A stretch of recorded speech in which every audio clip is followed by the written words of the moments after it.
نستعينه ونستغفره ونؤمن به ونتوكل عليه ونعوذ بالله من شرور أنفسنا ومن سيئات أعمالنا من يهده الله فلا مضل له ومن يضلله فلا هادي له ونشهد أن لا إله إلا الله وحده لا شريك له ونشهد أن سيدنا ومولانا محمدا عبده ورسوله صلى الله تعالى عليه وعلى آله وأصحابه وأزواجه وذرياته وأهل بيته وسلم تسليما كثيرا كثيرا.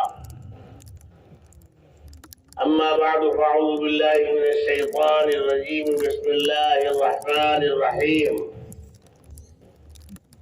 وأنتم الأعلون إن كنتم مؤمنين. صدق الله مولانا العظيم. میرے محترم دوستوں اور بزرگوں،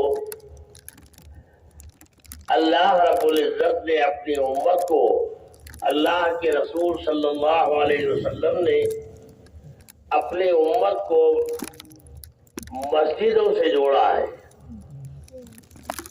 یہ مسجدیں اللہ کا گھر ہیں.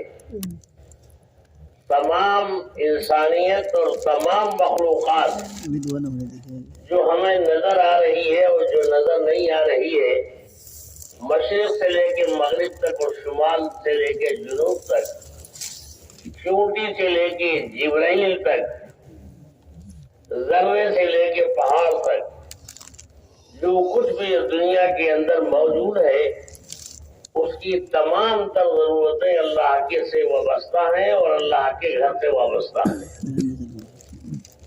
چنانچہ تمام مخلوق کو حضور صلی اللہ علیہ وسلم نے مسجد کی طرف متوجہ کیا. اپنی تمام ضرورتوں کو لے کر کے کسی غیر کے سامنے ہاتھ پھیلانا نہیں ہے، بلکہ اپنی تمام تر ضرورتوں کو لے کر کے اللہ کے سامنے حاضر ہونا ہے. حضور صلی اللہ علیہ وسلم نے حضرت عائشہ صدیقہ رضی اللہ تعالیٰ عنہ سے فرمایا تھا کہ عائشہ، اگر تمہیں نمک کے ڈھیلے کی بھی ضرورت پڑے، اگر تمہیں نمک کے ڈھیلے کی بھی ضرورت پڑے تو ہاتھ صرف اللہ کے سامنے اٹھاؤ، کسی دوسرے کے سامنے ہاتھ پھیلانے کی ضرورت نہیں. کسی کے سامنے، اللہ کے سامنے ہاتھ پھیلا. خود اللہ کے رسول صلی اللہ علیہ وسلم کا بھی معمول یہی تھا کہ اپنی ہر ضرورت میں اللہ کے سامنے آئے، اللہ سے مانگا، تشریف لائے. بھوک لگی ہوئی تھی، حضرت عائشہ صدیقہ رضی اللہ تعالیٰ عنہ سے پوچھا کر کے گھر میں کچھ ہے کھانے کو؟ اے اللہ کے رسول، کچھ بھی نہیں.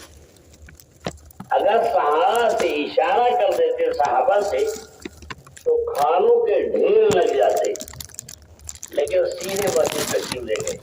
کسی کے سامنے ظاہر نہیں کیا، مسجد تشریف لے گئے اور اللہ سے جا کے مانگا کہ اللہ بھوک لگی ہے. ابھی تھوڑی دیر گزری تھی، لوٹ کر کے آئے مانگنے کے بعد تو پوچھا کر کے عائشہ، اللہ نے کچھ بھیجا؟ کہا اللہ کے رسول ابھی تک کچھ آیا نہیں. پھر تشریف لے گئے. ایک مرتبہ، دو مرتبہ، تین مرتبہ آ کر کے پوچھا اے اللہ کے رسول ابھی کچھ نہیں. پھر تشریف لے گئے. جب اب کی بار گئے تو حضرت عثمان رضی اللہ تعالیٰ عنہ تشریف لائے. اللہ کے رسول کہاں ہیں؟ مسجد گئے ہیں. اس وقت مسجد؟ ہاں مسجد تشریف لے گئے. بھوک میں شروع. تو حضور صلی اللہ علیہ وسلم کی اس کیفیت کو دیکھ کر کے حضرت عثمان بیٹھ کے رونے لگے.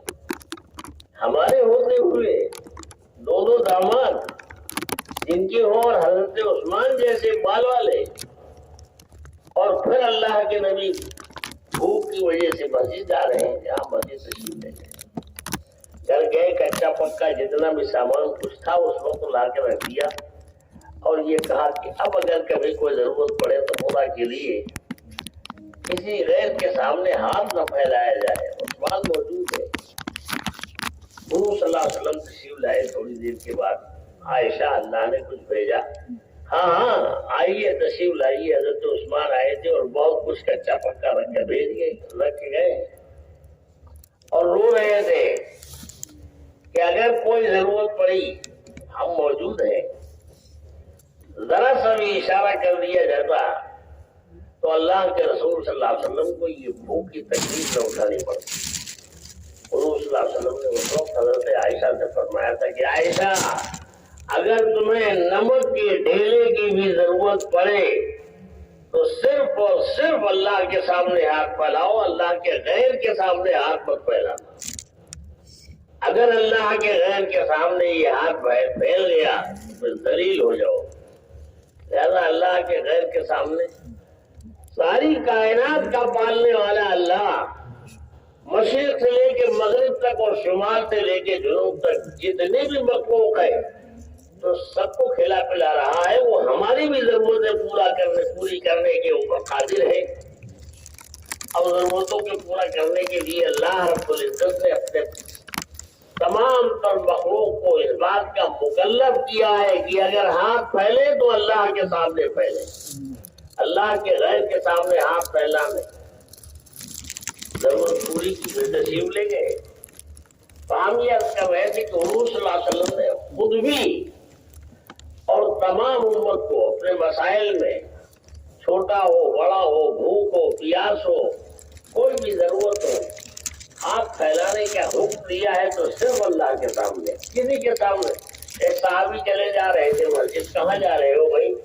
مسجد جا رہے ہیں. کیوں اس وقت مسجد جانے کی کیا ضرورت ہے؟ اور میں بچہ بیمار ہو گیا ہے, مسجد شفا لینے جا رہا ہوں. جس اللہ نے بیماری دی ہے اسی اللہ سے شفا مانگنے جا رہا ہوں.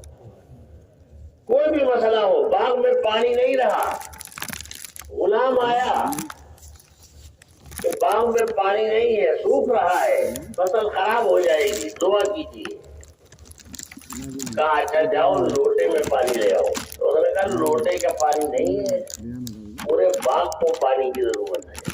کہا تم جاؤ تو صحیح. لوٹے میں پانی لے کے آیا, مسلح لے کے آ گیا. حضرت انس رضی اللہ تعالیٰ عنہ نے نماز پڑھی. نماز پڑھنے کے بعد اللہ سے مانگا. مانگتے رہے دیر تک. تو مانگنا ہی سے مراد یہ نہیں کہ ہاتھ اٹھائے اور منہ پر پھیر دیا.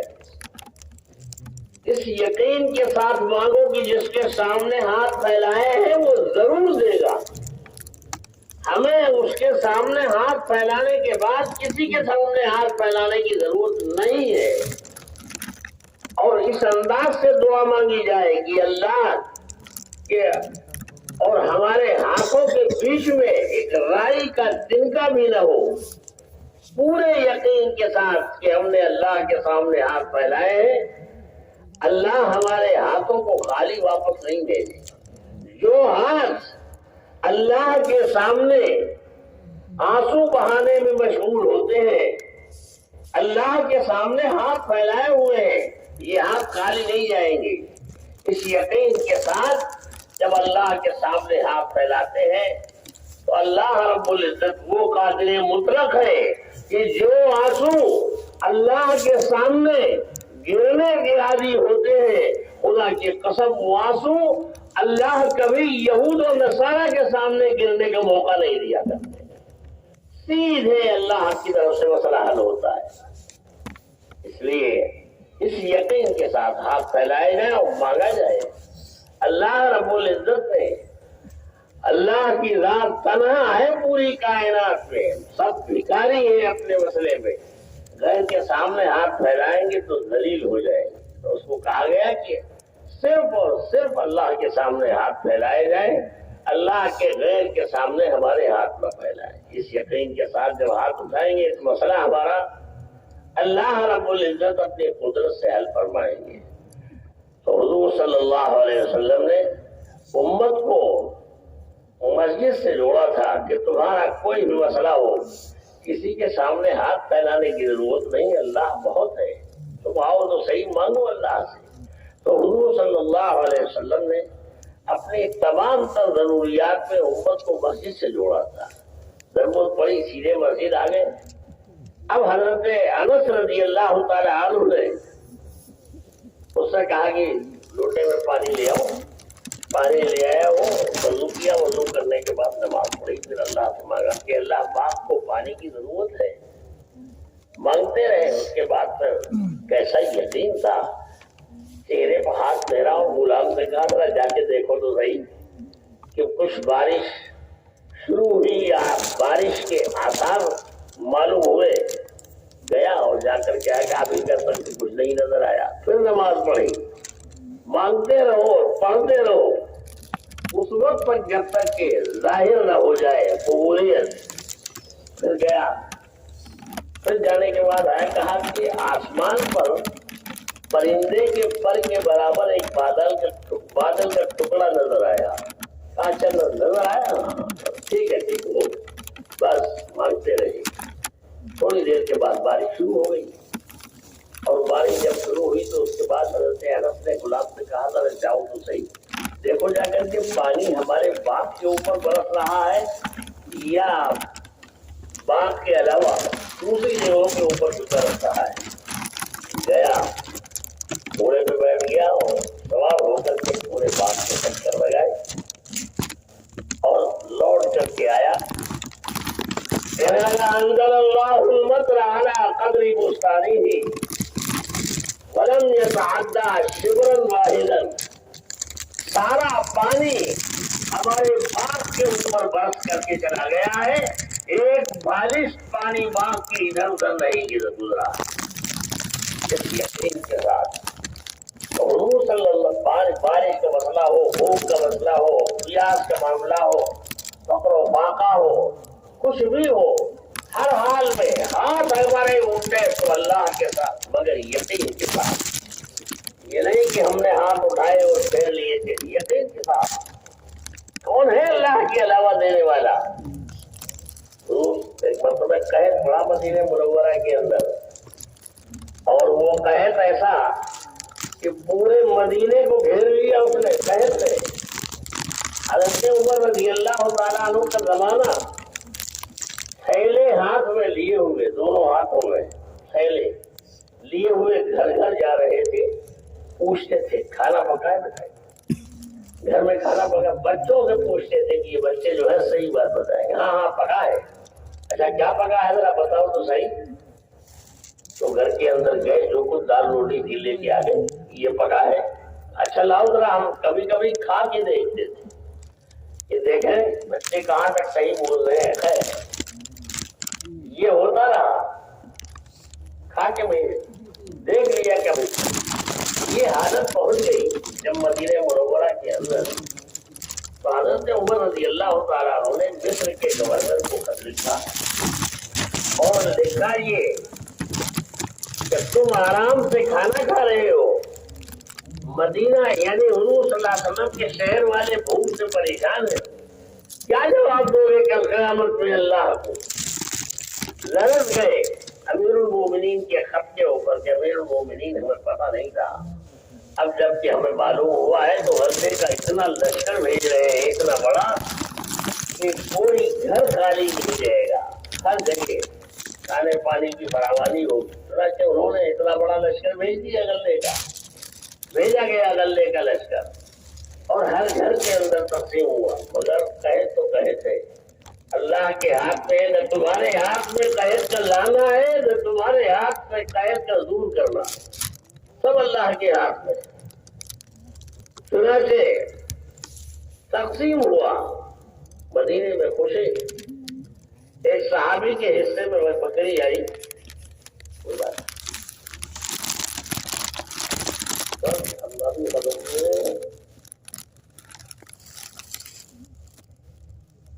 تو ہم یہ عرض کر رہے تھے, ایک صحابی کے حصے میں بکری آئی. تھوڑی سی بات ہے, ایک صحابی کے حصے میں بکری آئی, انہوں نے ذبح کیا تو اس بکری کے اندر سے سوائے ہڈی چمڑا خون کی کوئی چیز نہیں نکلی, گوشت نام کی کوئی چیز نہیں.